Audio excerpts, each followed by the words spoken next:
Hey everyone, and welcome back to the Dangers and Dragons podcast. I'm Adrian, and I'm so glad to be back with you all for another day. Another unbelievable story. Yeah. You know, that's how we do it around here. Yeah. Right? We dig up those like captivating stories and legendary adventures. Absolutely. That make you just forget about the real world for a bit. Mm-hmm. And today's tale is A doozy. a doozy for sure. That's right.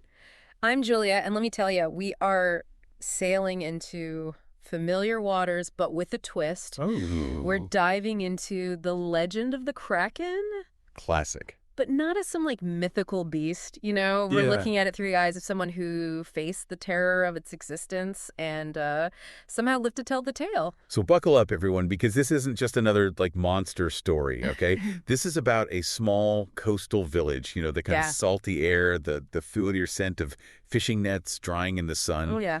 Picture kids running barefoot on the docks, Yeah. totally carefree. Right. But there's this looming dread hanging over everything. Yeah. The Kraken, a creature that haunts legends, Right. is real in this village, and its presence is felt by everyone. Oh, yeah. Our protagonist, let's call him the Mariner. Okay. He doesn't just hear about the Kraken, he sees it firsthand. Oh, wow. I'm talking about witnessing the Kraken crush his father's ship, Oh, my God. turning it into splinters right before his eyes. Can you imagine that?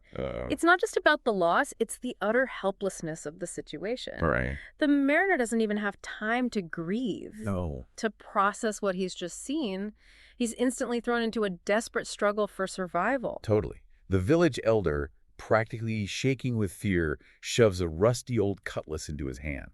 Oh, my. And it's not like they think he's going to be some hero, Yeah. you know, the one to slay the beast. Yeah. It's more like he's the next sacrifice in line. Oh, gosh. They're desperate to appease the Kraken. Yeah. And he's drawn the short straw. Wow. Talk about a bleak situation, Rose. Yeah. But here's where things get interesting. The mariners, consumed by this wave of despair, find something unexpected. A spark of defiance. He looks at the wreckage littering the coast. Yeah. Not as symbols of defeat, Right. but as a challenge. Okay.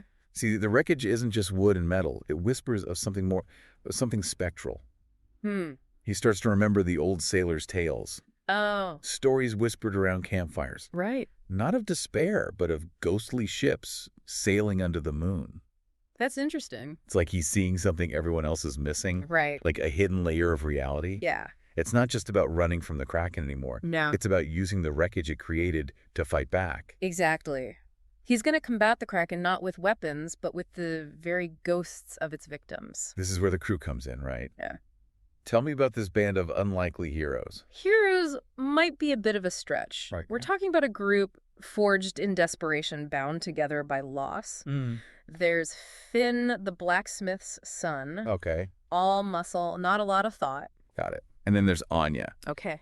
a young orphan who's already seen way too much for her age. Oh, wow. You can see it in her eyes. Yeah. The weight of all she's lost. Right. All of them united by their shared grief. Yeah. By this burning desire to do something, anything, even if it costs them their lives. Almost like a suicide pact, fueled by grief and anger. Yeah, They set sail, and what they encounter isn't what they expected at all, is it? not even close. Okay.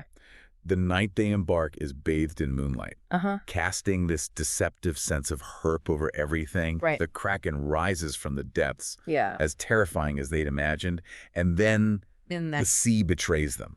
Oh, Not with a storm, okay. not with raging waves, but with an eerie, unnatural stillness. Really? This swirling vortex opens up beneath their ship, pulling them down into the abyss. Okay, at this point, you think that's the end of the story, right?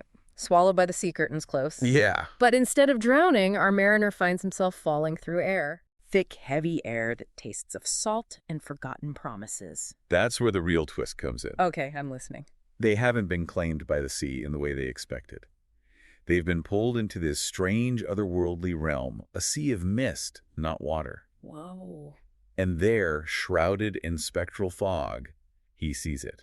What? His father's wrecked ship, Yeah. and at the helm is his father. Wait, is he a ghost? Like a full-on spectral apparition? He's not just a ghost haunting the ship, he is the ship. What? And the really strange part, Yeah. he greets his son like it's just another day on the water. No fear, no sorrow, just acceptance. So hold on, death isn't the end in this world. No, It's some kind of transformation. precisely. The living world believes them to be lost, claimed by the sea, but the sea, in its own way, has given them a new purpose. That's why. They're not heroes, not chosen ones. They're survivors molded into something new. And they're fighting something even more terrifying than the Kraken. Mm-hmm.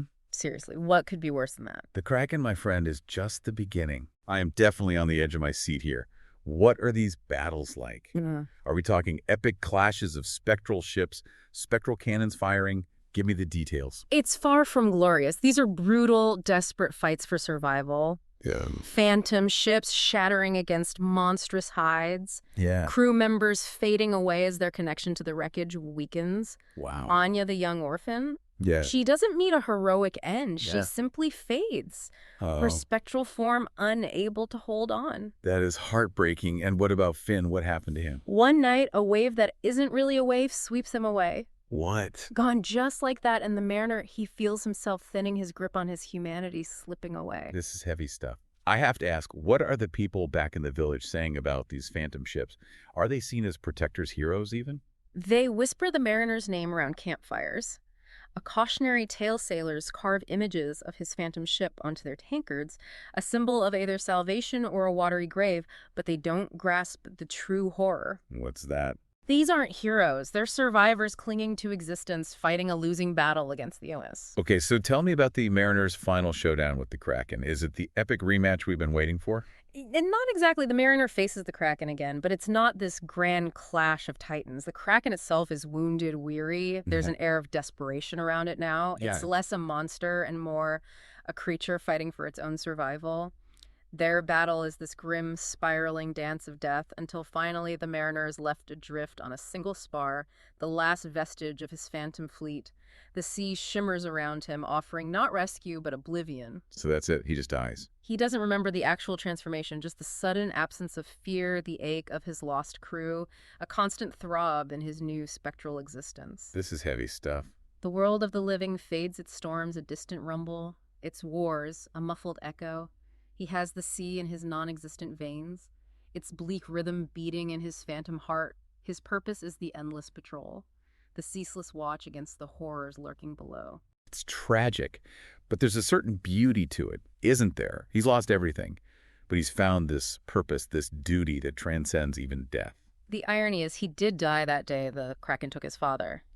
What sails now isn't him, not really. It's a defiant echo, a sliver of the living world, bound to the sea, a warning to any creature that forgets its power.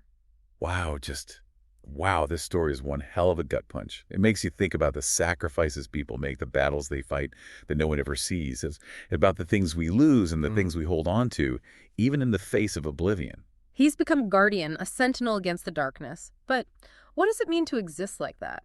Bound to a ship patrolling the edges of oblivion. It raises some pretty deep questions about the nature of existence, wouldn't you say? Absolutely. You think you know what death means, what it entails. Right. But this story turns all those assumptions upside down. Yeah. The mariner's gone, lost to the sea. Mm-hmm. But something tethered to this world, Right. fighting a battle no one else can see. It makes you wonder, what is it that truly makes us who we are? Is it our physical bodies, our memories, our connections to the people we love? Or is there something more, some essence that endures even when the physical form is gone? And what about sacrifice? This story is full of it. The mariner sacrifices his life, his chance at happiness to protect the village, to become this spectral guardian. Right. But Anya Finn, his father, they all make sacrifices too. Yeah. What does it mean to sacrifice everything, to give up your very being for a cause? It challenges our understanding of heroism, doesn't it? Yeah. These aren't the heroes of legend celebrated for their bravery. Right. They're forgotten souls trapped in this endless struggle against the forces that would consume the world. Wow. Their sacrifice is silent, unseen, but no less significant. It makes you think about the hidden sacrifices people make every day, the burdens they carry without complaint. Right. The ones who quietly stand guard protecting us from dangers we don't even know exist, like firefighters, first responders. Yeah. Even those everyday heroes who step up to help others in need. Their sacrifices may not be as dramatic as the mariners, but they're just as important. Exactly. And then there's the whole concept of duty. The mariner could have simply faded away, embraced oblivion, Yeah. but something compelled him to stay, to fight, to become this protector. Right. What is it that drives us to do what we believe is right, even when it costs us everything? That's a question that's been pondered by philosophers and poets for centuries. Is it a sense of responsibility, a desire to leave the world a better place than we found it? Or is it something deeper, more primal, woven into the very fabric of our being? Perhaps it's a combination of all those things. Yeah. The mariner's story doesn't provide any easy answers, Right. but it certainly compels us to examine our own sense of duty, For sure. to consider what sacrifices we're willing to make for the things we believe in. This entire story is playing with our perceptions of life and death. The mariner died in the eyes of the living world, but he found another existence, a purpose that transcended his human life. It's almost like a rebirth, a transformation into something both familiar and utterly alien. And what's fascinating is that this transformation isn't portrayed as a reward or a punishment. It's simply a consequence of the choices he made, the path he chose to follow. It's a stark reminder that our choices have consequences, that even in death there can be a continuation, a ripple effect that extends beyond our mortal lives. It's both terrifying and strangely comforting at the same time, isn't it? To think that even after we're gone, some part of us might continue to influence the world in ways we can't even comprehend.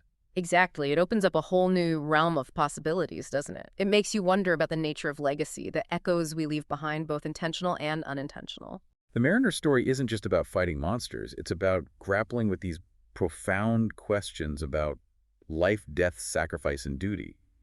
It's about confronting the unknown and finding a way to make peace with the forces that shape our existence. And ultimately, it's a story that stays with you long after you've heard it. Yeah. It prompts you to look at the world a little differently, to consider the hidden depths that lie beneath the surface of things. This is one of those stories that really makes you think, doesn't it? It challenges our preconceived notions, pushes us to confront uncomfortable truths, and leaves us pondering the mysteries that lie at the heart of human existence. It's a reminder that the most powerful stories are often the ones that don't offer easy answers, but instead invite us to engage in a deeper dialogue with ourselves and with the world around us. I think we've only scratched the surface of this tale. There's so much more to unpack here, so many layers to explore. And that's the beauty of it, isn't it? Each time you revisit this story, you discover something new, some nuance you hadn't noticed before. It's like those optical illusions where you see one image then another pops out at you. This story keeps shifting, revealing more layers with each listen. It's a story that demands your attention, that makes you an active participant in the meaning-making process. It doesn't spoon-feed you answers. It invites you to grapple with the complexities of life, death, and everything in between. I know I'm walking away from this with a lot to think about. What about you listening out there? What part of the Mariner's tale resonated with you the most? Was it the raw emotion of facing unimaginable loss? The unsettling idea that death isn't the end, but a doorway to something else? Or maybe it was the sheer audacity of fighting a losing battle against forces beyond comprehension. Whatever struck a chord with you, hold on to that feeling, let it simmer, let it spark new thoughts and questions, because that's the power of stories like this. They don't just entertain, they awaken something within us. They remind us that even in the face of overwhelming darkness, there's a spark of resilience, a flicker of defiance that refuses to be extinguished. And that even the smallest acts of courage, the most hidden sacrifices, can have a ripple effect that extends far beyond our immediate understanding. So next time you see a weathered ship or feel the salt spray on your face, remember the Mariners, remember his story, and remember that there are countless unsung heroes both in this world and perhaps beyond, fighting battles we may never know about. And who knows, maybe their stories will inspire us to face our own challenges with a little more courage, a little more compassion, and a lot more wonder. This has been one heck of a journey. Thanks for navigating these treacherous waters with me. It's always a mind-bending experience to dive into these legendary tales with you. The pleasure is all mine. Until next time, keep those imaginations firing. And remember, the most captivating stories are often the ones that make us question everything. And listeners, don't forget to rate and follow the Dangers and Dragons podcast for more incredible tales, epic quests, and legendary adventures. We'll be back tomorrow with another story that'll grab you by the collar and drag you into the extraordinary. Until then, keep those imaginations firing. And remember, the most captivating stories are often the ones that make us question everything